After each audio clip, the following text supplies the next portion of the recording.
Bismillahirrahmanirrahim. Assalamualaikum warahmatullahi wabarakatuh. Tetap semangat semua ya.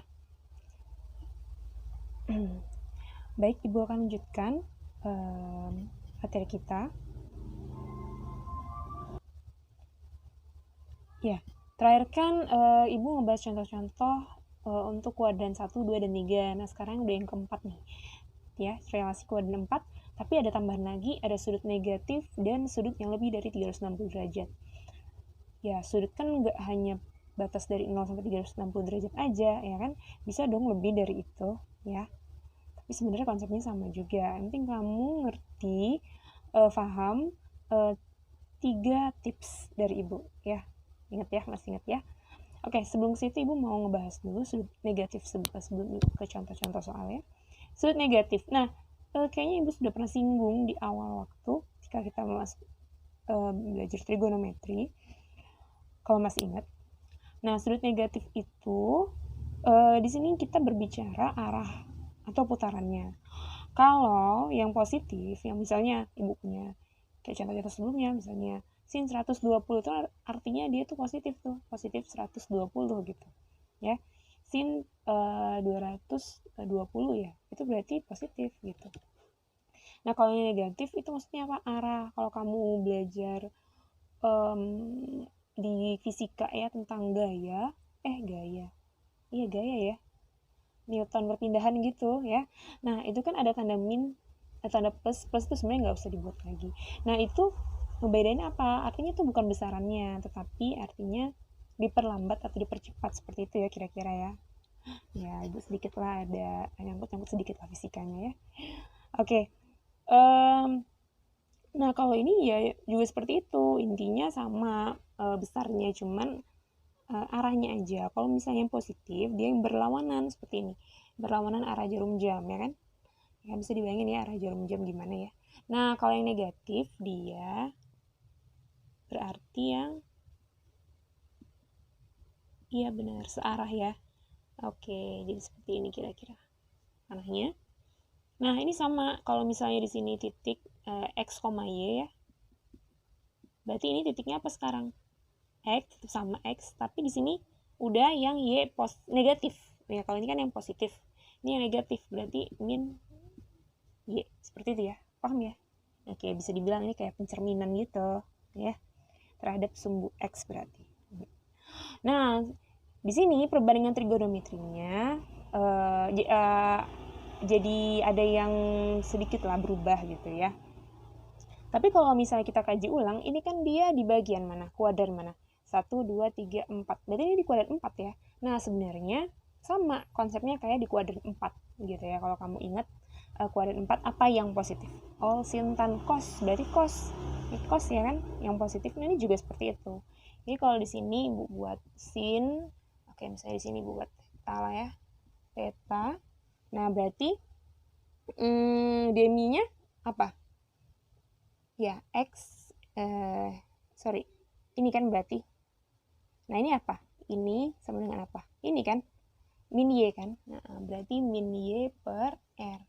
Oke, cosnya, ya ini berlaku dengan arkesnya ya, berarti sini dengan kosekan. Tinggal dibalik aja, tetapi tetap minus gitu. Cos berarti yang samping, yang ini sampingnya ini apa? Ini X kan? Nilainya ini kan X kan? Berarti X per R ya, R selalu positif pasti. Nah, lihat cosnya positif. Nah, udah jelas nih sama konsepnya kayak di kuadran keempat gitu ya. Oke. Tan.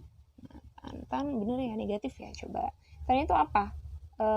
Desa. Depannya tadi min Y ya kan? Ini kan min Y per sampingnya X. Nah, yaudah. Berarti sudut negatif itu artinya yang positif tuh di cos sama apa sekan ya, sekan gitu, lebih berarti negatif. Oke, sekarang kita ke contoh soal ya. Ya, Ibu punya contoh soal sin min 330. Oke, berarti ini udah sudut negatif. Nah, ingat sudut negatif tadi tuh apa yang positif? Yang positif adalah kalau cos sama sekan ya kan, berarti ini sin tetap negatif ya. Nah, berarti ini jadi minnya tuh kayak keluar gitu, keluarin aja, jadi min sin 330. Nah, jadi pokoknya jangan sampai yang di dalam ini alfa nih kan, yang disebut alfa ya, alfanya itu jangan negatif bentuknya ya, harus positif gitu.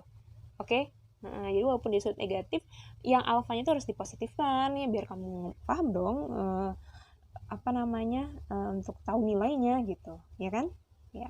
Jadi jangan kamu ngebuat di sini masih min 330 gitu, atau min 90, min 60, jangan seperti itu. Harus diubah dulu alfanya, yang di alfanya itu jadi positif.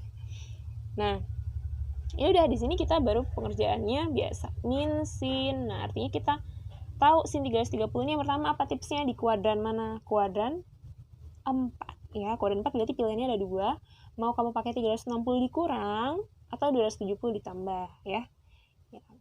Lebih enak yang 360 aja ya, biar nggak usah berubah-ubah ya. Jadi 360 dikurang 330, dari 330 berarti harus berapa dikurangnya? 30. Berarti alfanya itu 30 gitu. Oke. Nah, ingat lagi tips berikutnya. Yang 3, kalau apakah dia min atau plus? Kalau ini apa?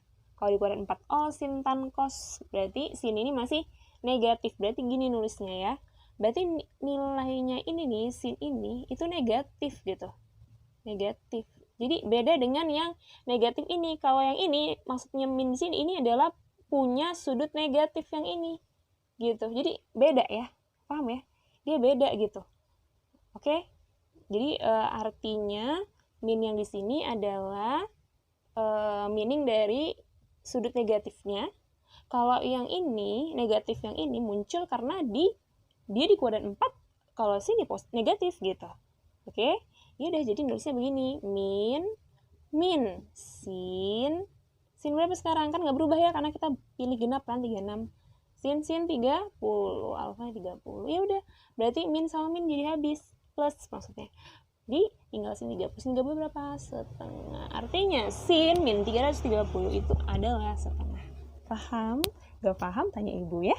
Langsung WA ibu aja.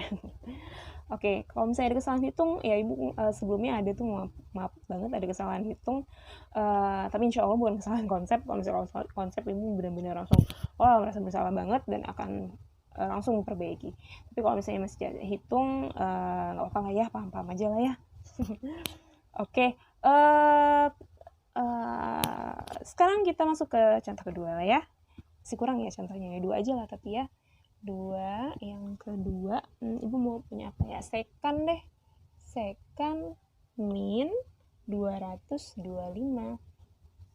Oke, ini ibu masih bentuk yang derajat-derajat aja lah ya, nggak usah yang radian-radian, oke? Oke. Iya, mungkin ibu agak ini deh, masih teringat ada pertanyaannya. Kalau misalnya radian gitu ya, dia cuma nulisnya misalnya pi per 3 aja. Misalnya sin pi per 3 gitu ya. Ya, terus ya dia bingung gitu. Ini kenapa pi itu kok bisa 180 bagi 3? Ya itu berarti kita ke video awal banget ya tentang trigonometri, kenapa bisa seperti itu. Tapi kan ibu kasih tips aja kalau misalnya mau diubah atau dikonversi dari radian ke derajat, artikan aja pi-nya itu 180, tapi bukan itu konsepnya gitu loh ya kan. Salah banget kalau ya pi kan 3,14 atau 22/7 ya gitu. Tapi di sini artikan aja biar kamu tuh cepet gitu. Oh, kalau pi itu 180 berarti langsung 180 bagi 3. Oh, 60 kayak gitu. Nah, nggak perlu ada kata radian di sini. Kamu harus udah ngerti bahwa kalau pi per 3 tuh yang selama dia ada pi itu berarti ya satuannya radian tanpa ditulis kata radiannya gitu ya. Jadi orang tuh udah tahu gitu loh kalau misalnya dia itu ditulis ya berapa pi gitu atau berapa pi radian, malah itu lebih lengkap gitu ya itu sama gitu, meaningnya sama gitu. Kecuali dia nulis nggak ada pi, langsung sepertiga radian, nah itu beda. Sepertiga radian itu beda banget ya. Oke. Bisa dipahami ya sampai sini ya. Oke. Udah, kita lanjut. Oke, sekarang secant min 225. Nah, ini secantnya harus dari apa ya? Secant dengan cos ya, ingat dengan cos. Nah, kalau cos itu di sudut negatif apa? Jadi positif kan? Berarti ya udah min di sini tuh hilang. Jadi tinggal secant 225. Atau nggak usah pakai kurung ya. Gitu. Ini kurung kan apa? Karena ada minusnya. Dah, jadi sekant 225 itu kita selesaikan ini. Sekant 225 dengan 3 tips tadi. Sekant pertama, 225 kita harus tahu di kuadran mana? Kuadran 3 ya. Kuadran 3 kamu bisa pilih 180 or 270 kurang. Kamu mau pilih yang mana? Kayaknya yang 180 aja lah ya, biar nggak usah berubah-berubah gitu ya. 180 berarti ditambah ya. Tambah berapa biar jadi 225? Oke, 45. Nah, kita ingat lagi di kuadran 3, all sin tan yang positif. Berarti sekant ini berarti jadi min. Min sekant nggak berubah ya, karena kita pilih yang genap. Jadi alfanya adalah 45. Jadi sekant 45 adalah kebalikan dari cos 45 ya. Cos 45 kan. Cos 45 berarti minnya tetap ya, ini udah jadi ini enggak, kan ini udah jadi langsung di bawah 90 jadi nggak apa-apa. Jadi min cos 45 kebalik berapa? Cos 45 setengah akar 2 ya kan? Akar 2 per 2 kalau dibalik jadi ya 2 per akar 2. Nah 2 per akar 2 kita rasionalkan. Jadi bisa difahami sendiri kalau kamu coret-coret dulu ya, nggak apa-apa ya. Jadi hasilnya adalah akar 2 gitu. Paham ya? Oke, sampai sini dulu. Untuk berikutnya kita akan bahas ke sudut yang lebih dari 360 derajat.